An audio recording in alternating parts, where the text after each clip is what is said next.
नमस्कार, स्वागत है आपका हमारे चैनल पर। मैं हूं आपके साथ शेरिन। आपके लिए बता दें कि उत्तर प्रदेश के प्रयागराज में हुए उमेश पाल हत्याकांड के आरोपी अरमान ने बिहार में कर दिया है आत्मसमर्पण। जहां एक तरफ इस हत्याकांड को हो चुके हैं 9 दिन और वहीं दूसरी तरफ इस पूरे मामले में अब नई नई चीजें यानी कि नए नए मोड़ लेता हुआ नजर आ रहा है ये हत्याकांड। जहां एक तरफ हत्याकांड के आरोपी अरमान ने बिहार की सासाराम कोर्ट में किया है आत्मसमर्पण, तो वहीं दूसरी तरफ एसटीएफ ने किया है एक और बड़ा खुलासा कि जहां एक तरफ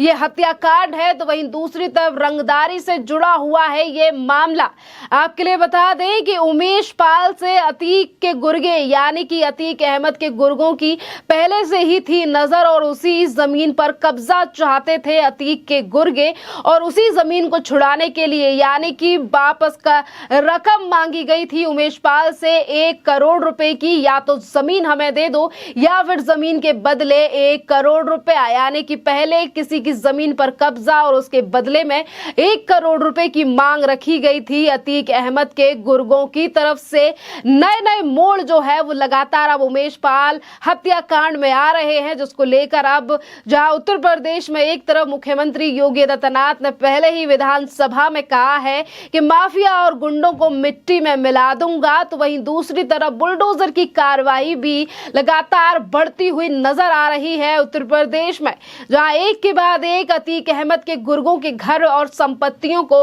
किया जा रहा है कुड़क और चल रहे हैं बुलडोजर, तो वहीं दूसरी तरफ इस पूरे मामले को लेकर राजनीति यानी कि सियासत भी जो है वो काफी ज्यादा गर्माती हुई नजर आ रही है। उत्तर प्रदेश की अगर हम बात करें तो प्रयागराज और योगी सरकार के 2.0 के कार्यकाल में ये घटना यानी कि इस तरीके से जो हत्याकांड हुआ है वो पहली बार देखा गया है और इसीलिए अब योगी सरकार और उत्तर प्रदेश की पुलिस लगातार शिकंजा कस रही है उन तमाम लोगों पर, उन आरोपियों पर जिनका हाथ और जिनकी सीसीटीवी फुटेज जो है वो सामने आ चुकी है। जहां एक तरफ एक के बाद एक बड़ी गिरफ्तारियां जो यानी कि एक तरफ जो है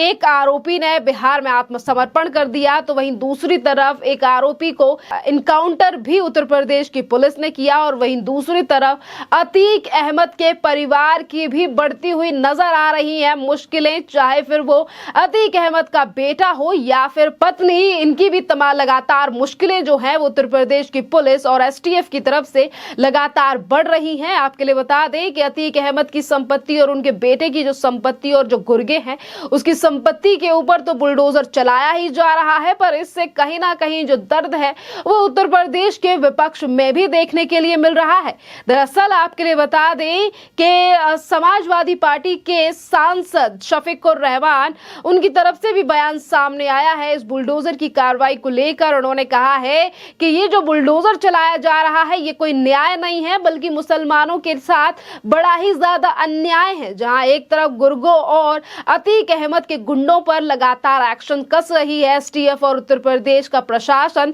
तो वहीं दूसरी तरफ राजनीति करने वाले लोग लगातार बयान दे रहे हैं इस बुलडोजर की कार्रवाई पर। अगर हम उमेश पाल हत्याकांड की बात करते हैं तो ये मामला जो है वो और भी ज्यादा संगीन होता जा रहा है। हर रोज नए खुलासे इस पूरे मामले में हो रहे हैं कि कैसे ये रंगदारी का मामला है और 24 अगस्त और 2022 को यानी कि पिछले ही साल उमेश पाल ने अतीक अहमद और उसके 4 और गुर्गों पर एफआईआर दर्ज कराई थी इसी रंगदारी के मामले को लेकर, जिस पर अब जाकर चर्चा हो रही है और ये तमाम चीजें खुलकर सामने आ रही हैं कि कैसे अतीक अहमद के 2 गुर्गे उससे गुजरात की साबरमती जेल में मिलने जाते हैं और वहीं पर बना है ये प्लान, वो भी अतीक अहमद के इशारों पर हुई है उमेश पाल की हत्या, जो कि बसपा के विधायक के हत्या के थे चश्मदीद गवाह और जिनको लेकर लगातार पहले से ही सिक्योरिटी दी गई थी। गनर जो है वो भी दिए गए थे उनकी सिक्योरिटी के लिए और वहीं किस तरीके से एक बार फिर से अतीक अहमद यानी कि पहले ही काफी ज्यादा राज और विधायक यानी कि किस तरीके से पुरानी सरकारों में उपाधि मिली हुई थी इसी अतीक अहमद के लिए, पर आज जो है वो मुश्किलें खड़ी होती हुई नजर आ रही हैं इसी माफिया अतीक अहमद की, क्योंकि जहां एक तरफ शूटर्स और तमाम इन आरोपियों को ढूंढ रही है उत्तर प्रदेश की पुलिस के डर के मारे अब अलग राज्यों में जाकर जाके आत्मसमर्पण करना पड़ रहा है उन शूटरों को, क्योंकि उत्तर प्रदेश की पुलिस जो है वो लगातार इस पूरे मामले में फोर्स जो है बढ़ा दी गई है। एसटीएफ की टीम लगातार जांच कर रही है। सीसीटीवी फुटेज को खंगाला जा रहा है कि कैसे ये आरोपी जो है वो उत्तर प्रदेश से फरार तो नहीं हुए, कहां पर चले गए। जिस तरीके से तमाम जो आज भी जो फुटेज हैं वो भी सामने आ रही हैं कि कैसे प्रयागराज में उमेश पाल हत्याकांड को अंजाम देने वाले शूटर्स जो हैं वो तकरीबन 2 घंटे तक प्रयागराज में ही छुपे रहे थे। फिर उनके बाद दो जो है उन्हें गाड़ियां मुहैया कराई गई और उसके बाद वो प्रयागराज से भागे हैं। और इसी पूरे मामले को लेकर उत्तर प्रदेश की जो पुलिस है वो देख रही है कि कौन सी वो 2 फॉर्च्यूनर गाड़ियां थी और उन 2 फॉर्च्यूनर गाड़ियों को भी रात को यानी कि रायबरेली पर जो टोल टैक्स है वहां पर देखा गया था। और उसी के आधार पर आज लगातार उत्तर प्रदेश की पुलिस और एसटीएफ इस पूरे मामले में जांच कर रही है। देखना अहम रहेगा, क्योंकि अब सवाल भी उठ रहे हैं और देखना अभी ये भी रहेगा कि कब तक इस पूरे मामले में कामयाब होती है उत्तर प्रदेश की पुलिस और एसटीएफ, क्योंकि प्रशासन जो है वो लगातार बड़े एक्शन ले रहा है। बुलडोजर की कार्यवाही आज 9वें दिन भी लगातार जारी है। माफियाओं से लेकर गुर्गों पर ये बुलडोजर जो है वो अब रुकने वाला नहीं नजर आ रहा है। जिस तरीके के निर्देश जो हैं वो खुद उत्तर प्रदेश के मुख्यमंत्री योगी आदित्यनाथ की तरफ से दिए गए हैं, जो खुद यानी कि अगर दूसरी बार अगर वो चुनकर उत्तर प्रदेश में आए हैं तो वो जीरो टॉलरेंस की नीति को लेकर ही आए हैं। और यही एक बड़ा सवाल था जिसको लेकर आज जनता जो है वो काफी ज्यादा खुश भी नजर आती है उत्तर प्रदेश में कि बाबा के राज में चाहे फिर वो गुंडा हो या माफिया, वो खुद ही पुलिस स्टेशन जाकर अपना आत्मसमर्पण कर रहा है। और इसी आतंक यानी कि इनकाउंटर के डर से भी उमेश पाल हत्याकांड के आरोपी यानी कि शूटर ने बिहार में जाके आत्मसमर्पण किया है, सिर्फ इसी डर से कि कहीं उत्तर प्रदेश में ना हो जाए इनकाउंटर। तो वहीं दूसरी तरफ अतीक अहमद को लेकर भी अब उत्तर प्रदेश की सरकार जो है वो तैयारी कर रही है और अतीक अहमद को साबरमती यानी कि गुजरात से उत्तर प्रदेश लाने के लिए भी याचिका कोर्ट में लगाई गई है। देखना अहम रहेगा कि कब जाकर जो अतीक अहमद है वो कब आएगा उत्तर प्रदेश, क्योंकि उत्तर प्रदेश में आते ही बड़े बड़े जो गुंडे हैं वो भी घुटने टेक देते हैं।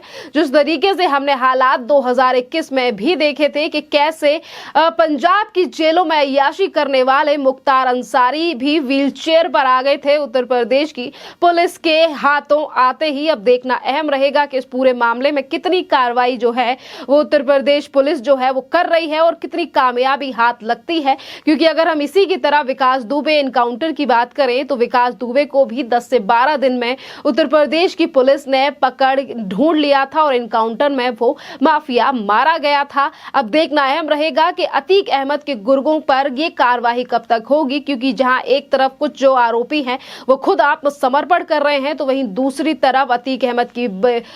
अहमद की पत्नी और बेटों के ऊपर भी लगातार नजरें बनी हुई हैं एसटीएफ और उत्तर प्रदेश की पुलिस की। खैर, इस पूरे मामले पर आपकी जो भी राय हो आप हमें कमेंट करके जरूर बताइए। धन्यवाद।